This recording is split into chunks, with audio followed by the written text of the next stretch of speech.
Alam niyo ba ang kwento ng isa sa pinakamakapangyarihang dyaryo sa mundo? Balik tayo sa September 18, 1851. Dalawang lalaking may pangarap, sina Henry Raymond at George Jones, ang nagbukas ng isang simpleng pahayagan na tinawag nilang New York Daily Times.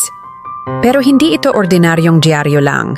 Sa panahong puno ng tsismis at mga palasak na balita, sila'y nangahas na maging iba. Ang kanilang misyon? Simple lang, maghatid ng totoong balita na maaasahan ng mga mamamayan. Ngayon kilala na ito bilang The New York Times. Isang pangalan na kasing kahulugan ng katotohanan at kredibilidad.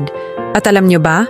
Sila ang may pinakamaraming Pulitzer Prize sa mundo ng pamamahayag.